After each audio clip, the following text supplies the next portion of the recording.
Hey everybody, this is Akash Ganapathi from JupiterOne here. I'm going to be talking about visibility into cloud assets and how you can query that information more easily using JupiterOne. Visibility is a problem that we all have today. How do we keep track of all of the cloud assets that we have in AWS, GCP, Azure, or even devices like laptops and mobile devices, and as well as other assets like code repositories and et cetera. There's a million different software-defined things nowadays, including PRs, including commits to those PRs, including Lambda functions, including Dynamo DB tables. There's literally just a million different things. So JupiterOne aims to solve that problem by automatically discovering all of these assets via managed integrations and then tying that all into a visual graph. So let me show a quick example of some of the capabilities that we have. So I have this pre-built question here. What is the blast radius for a compromised user endpoint? So I'm going to put in a specific MAC address. This is actually of our CEO, Erkong. And what we're going to do is just see what would happen if Erkong's device were compromised in some way. And this is the graph representation of the data I was referring to. So here is Erkong's MacBook. We have put in his specific MAC address, and that's how this got pulled up. You'll see that we pull in a bunch of different properties from the endpoint. This is through our integration with Jamf. And from this, we can also see his person, right? This is Erkong as a person. And we have all of these different users as well. And so we can suddenly see that, hey, Erkong has these Okta applications assigned to him.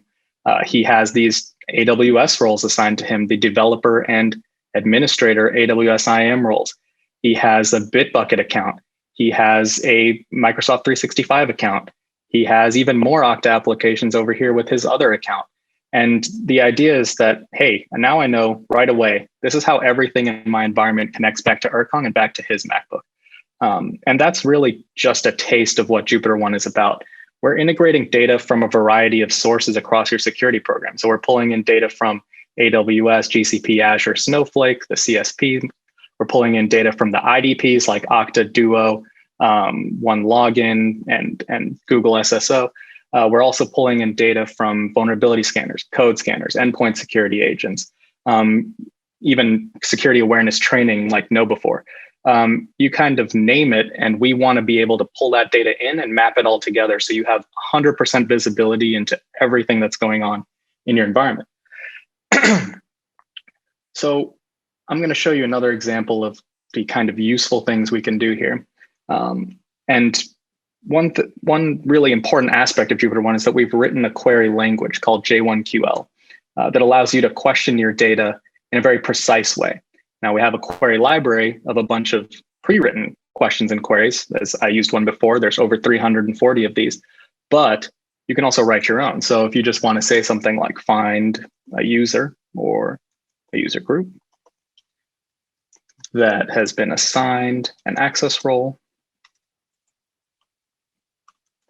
that has been assigned an access policy,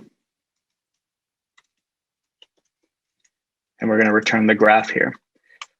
This would essentially find any and all users that have any type of IAM role or IAM policy that's been assigned to that role and provide a graph view of that. And you'll notice I use terms like access role, access policy. JupiterOne has open sourced a data model behind the scenes so that terms like user are automatically checking all your users, Azure users, AWS users, in this case, Okta users. So actually we can see federated access from an Okta user group and from Okta users that have been assigned a access role like this developer role that has then been assigned some specific AWS IAM policy. And again, this is not cloud specific, and this is not IDP specific. So we can even go in and see the specific permissions on this AWS IAM policy as well. So this type of visibility has basically been impossible to get for a long time now. And this graph is dynamically generated as well. So if we wanted to dig in further and see, learn more about Erkong's Okta user or learn more about this administrator role or this administrator access policy, we could dig in dynamically as well and just see what else is this connected to. if we were to expand the graph, for example. And I'll show a better example of that in a minute, but we'll get to that. So some other cool things we could do. I'll just show some additional queries. We can do something like this: find a person that owns a device that's installed an application. Again, this type of visibility of the software inventory is very difficult to get. What actually exists on my users, on my employees' endpoints, right? What have they installed? So in this situation, we can see there's 130 Mac OS apps. We have information on all of them.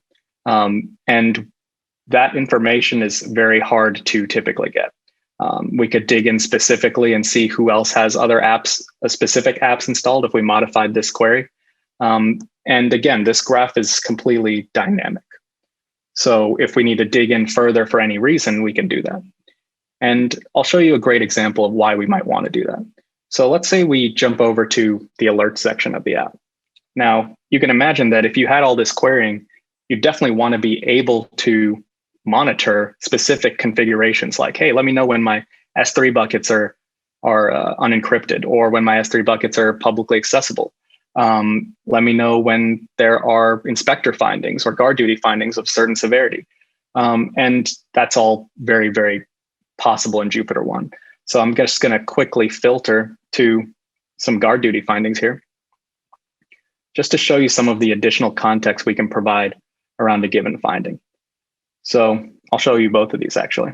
So in this case, there's an SSH brute force attack against a specific instance. We can actually tie that guard duty alert, that guard duty finding, to the specific instance. And you see in the graph, this prod EFS instance has this guard duty finding attributed to it. And we have all of the data that you might have in AWS guard duty or some other scanner or SIM. But at the same time, we have that additional context. Here's the instance that has that finding. And from that, we can provide additional views. So over here on the left, there's the owners and maintainers tab. If I click on that, we can actually see, hey, here's how people are accessing this instance that has this finding. So here's Lincoln Roach. He has AWS EC2 full access and inline AWS IAM policy assigned to him. And that's how he's accessing this instance. And maybe he's the one that we need to chase down, because it looks like these other roles that have been provided only have a security audit policy. And this, quote unquote, my role, we can go and specifically analyze and see, they have EC2 star as well. Maybe we need to chase down whoever has this role, this policy assigned to them. So this type of mindset of seeing how a specific finding from a vulnerability scanner, a code scanner, an endpoint security agent, how it actually ties back to the people involved is really important. How it ties back to the context, the devices, the assets involved is really important.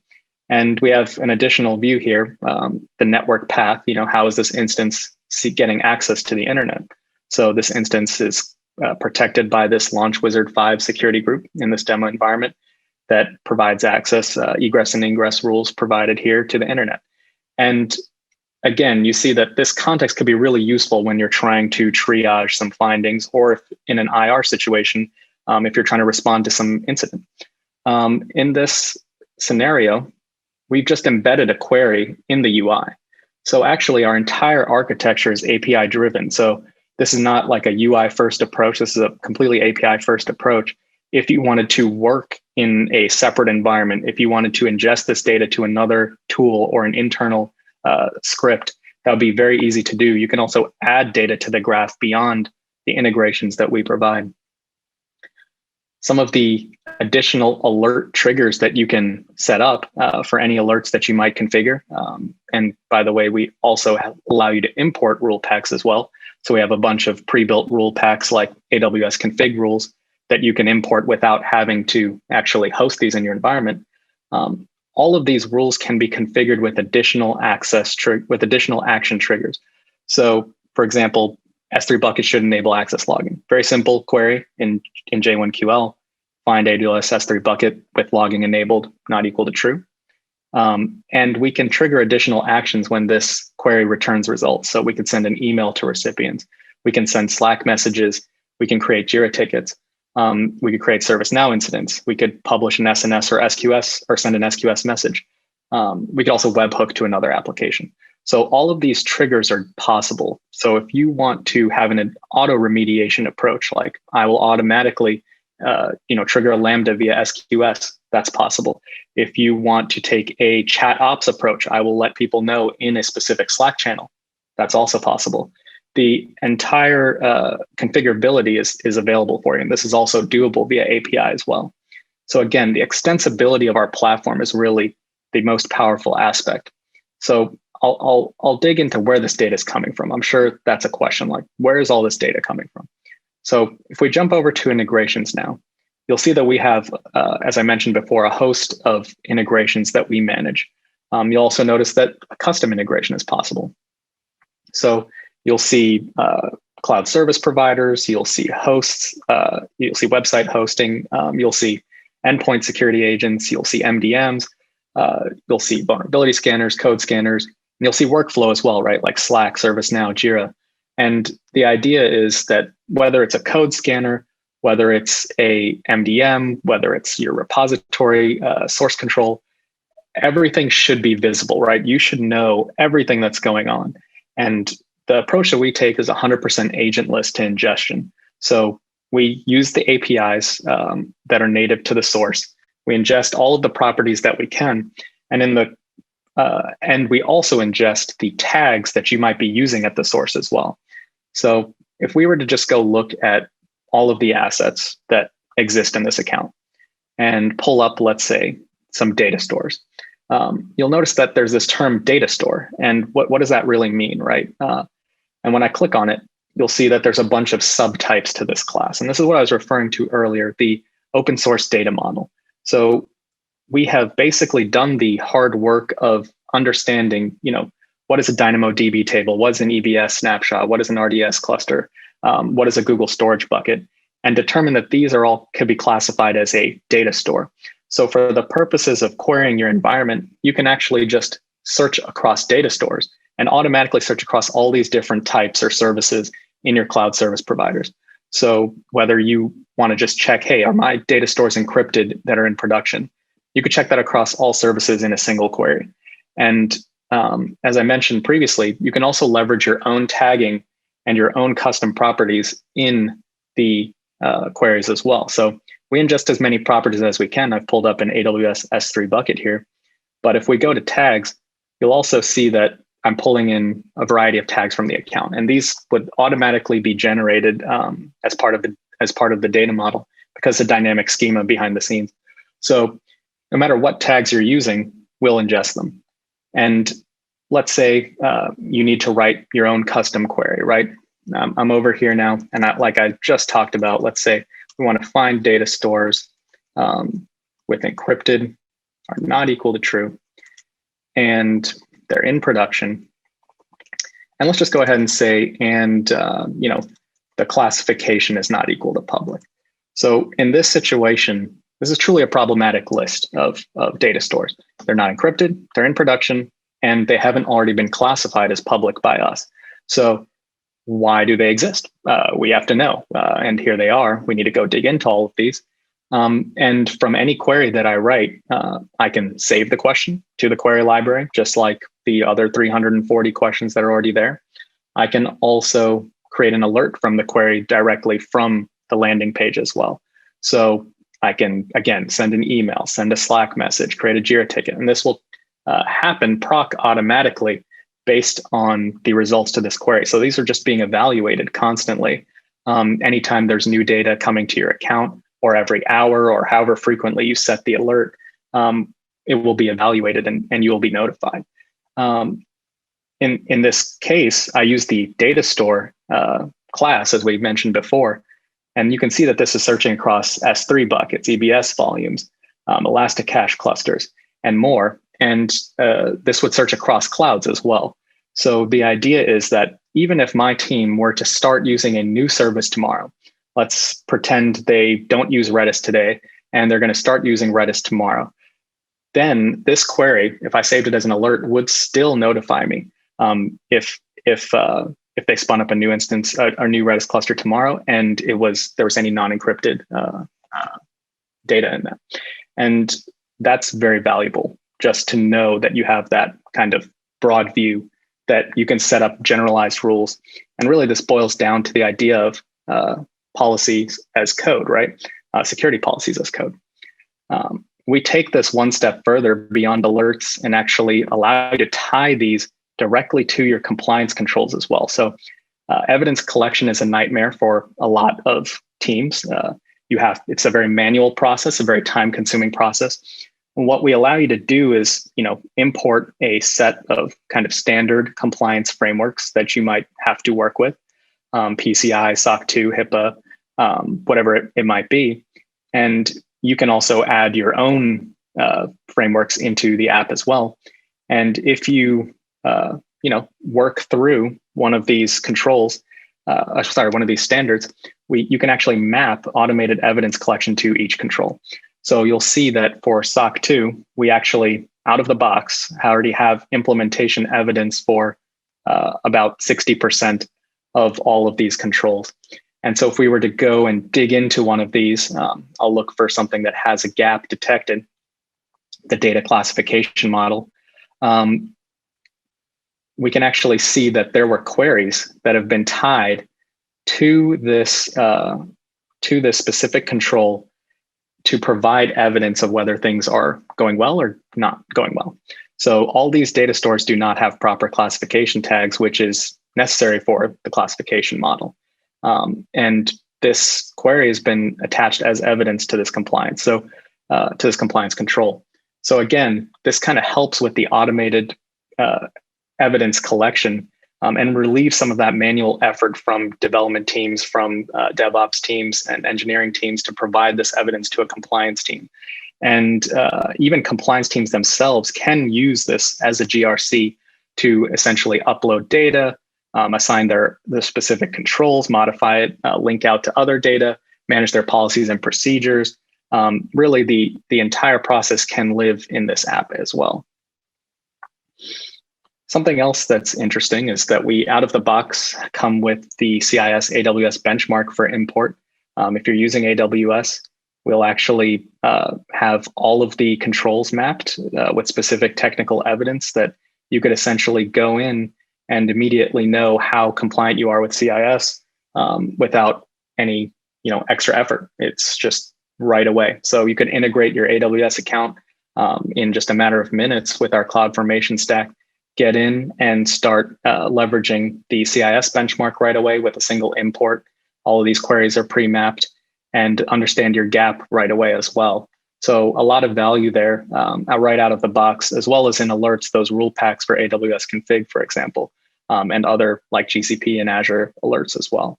So definitely want to kind of mention that. I'm going to jump over finally to insights real quick and just show you that we also have dashboarding capabilities, right? So we understand that the security program is a multi-team, multi-person effort, right?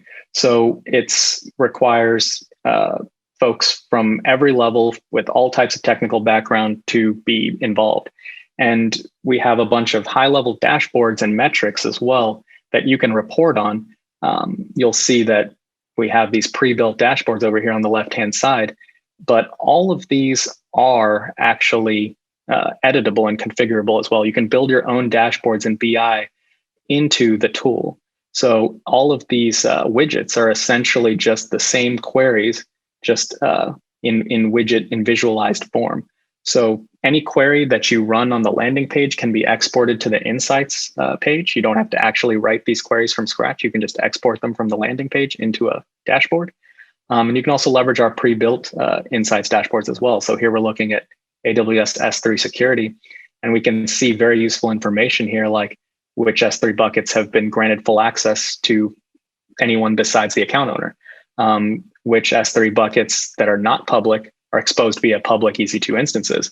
This is, of course, a very famous exploit that led to one of the largest data breaches in recent times. And again, it's very easy to monitor through this graph-based approach of how is this S3 bucket connected to a policy, an IAM policy that's on an instance, that's on some subnet that then connects to the internet, right? And that information is incredibly valuable.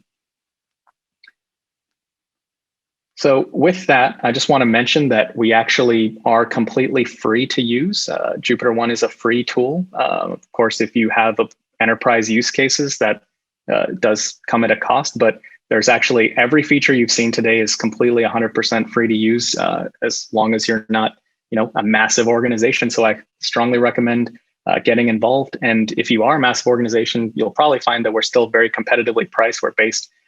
We're all about open sourcing our technology, open sourcing our integrations. And I strongly encourage you to reach out to us. My name is, again, Akash Ganapathi. This is JupiterOne. And if you need to contact me, I'm available I'm just going to type it in here in the top, akash.ganapathi@JupiterOne.com. So you can just email me there. All right. Take care.